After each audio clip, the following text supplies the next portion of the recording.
Welcome in to the April episode of Frederick One Take. Now, this is why April means a lot to me. A, my birthday is in April, so please send all of your Applebee's gift cards to frederick1take@gmail.com. B, from what I understand, it's also Kenny's birthday in April, who owns Mystery Ton Studios, where we record all these fantastic things. So you can address all of your Taco Bell gift cards to Kenny Eaton at gmail.com. I don't know if that's real. And 3, April is the name of a member in Demood, and we love Demood here. So shouts to April. This month we have Novo. They're from DC. They are an electro soul band, or at least so they say. They stopped by to perform here. We were so grateful for it. Please give your time to Novo.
you guys from?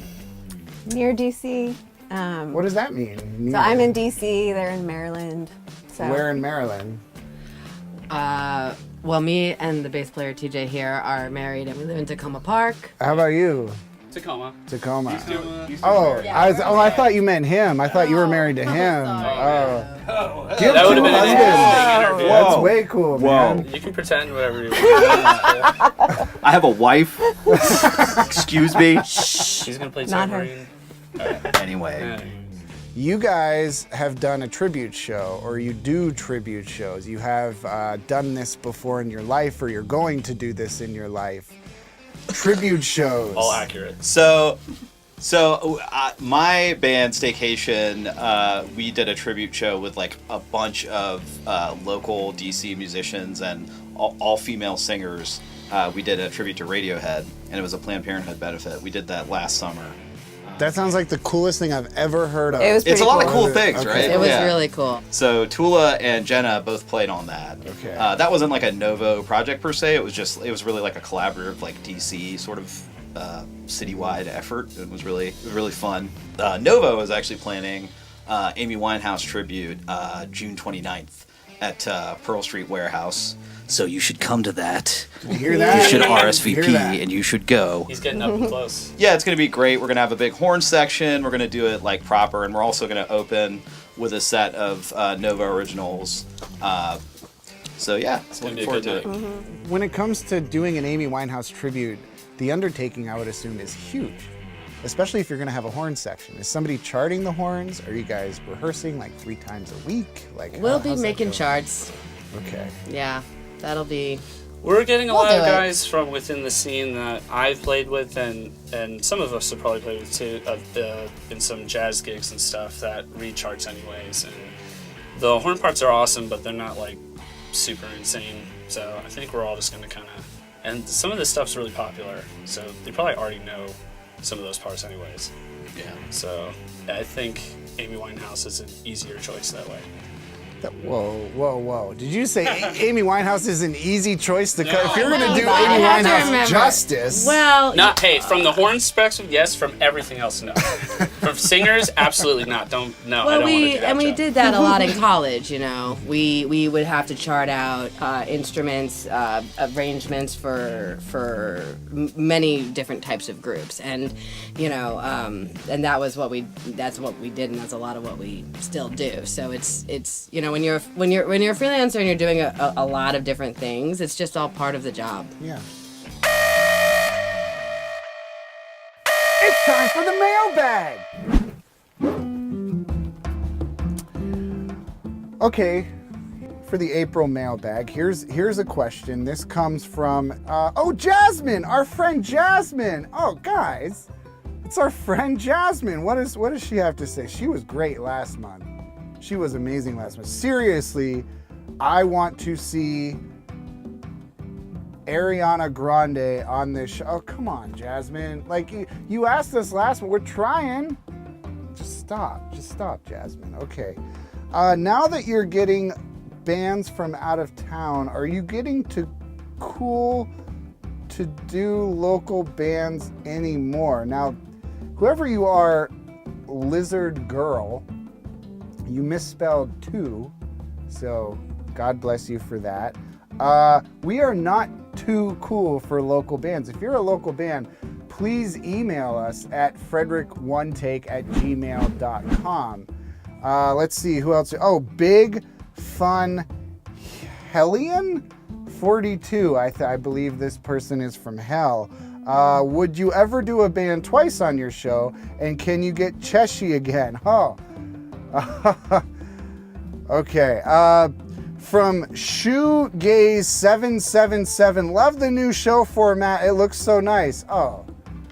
Thanks so much, man. Wow. Wow, man. I would like to think that the new format looks nice, mostly because of Kenny's background, but that's just me. And then finally, from Dave. Dave, how are you, Dave? You wrote in, if I got Frederick One Take tattooed on my chest, Would you let me dance shirtless on the show? Dave, I'm going to tell you this. If you are in fact the Dave from Wendy's, you can do anything you want because we are looking for sponsors. So, if Wendy's wants to give us a junior bacon cheeseburger once a month, we will gladly hold that right in my mouth every month. But we don't have that yet. So, we're going to go back to Novo. When it comes to the original stuff, you guys are recording an EP, from what I understand. So with all this stuff, like what goes into writing, especially the lyrics? Like if you're gonna cover somebody like Amy Winehouse, and I was listening to the track, you like the voice, the vocals are so amazing. They're so great. They're so great. So who puts the lyrics to paper? How do you guys collaborate in that way? You want? Well, yeah. Why don't you start, Teach? There's like a lot of ways people write songs, and I think this way, some of the formats we've tried are, I will bring what I call a skeleton to the table and kind of see how I write something, which usually I use either GarageBand or a looping station, or on piano or guitar or whatever. How that translates as a real band is something everyone else helps figure out once we kind of lay down the blueprint of what we're going to try to do. Mm-hmm. And that's kind of how it happens a lot of times. And then lyrically, though? All the lyrics, all Tula. I'm a terrible lyrics writer. I feel like your songs are personal. Yeah, for sure. And so if they are that personal, you are putting so much of yourself into it. Mm-hmm. Is that for you a cathartic experience? Is this an outlet for you that has been? No, totally. I have a lot of thoughts in my head, so it's kind of nice to channel them. Usually the songs kind of dictate like the mood. So like the song that we recorded tonight, like when I first heard it like I couldn't sleep. I had like the melody in my head. It was like 5 a.m. and I was like imagining this like desert and like driving down this like dusty road. And so the lyrics that came out of it were kind of like, you know, what we're doing to the planet. Like basically like we don't change some shit, like we're not even going to be here to enjoy it. So that's kind of what this song was inspired by. When is the EP going to be out? Point is, so we'll be recording in July. My guess is, depending on how productive we are, how productive will we be? Well, That's a great question. That's a great question. If we're lucky, we'll release it by fall. I think that's a good goal. Fall, That's a great October. Thank you guys so much for coming by. Thank you. Thanks for having us.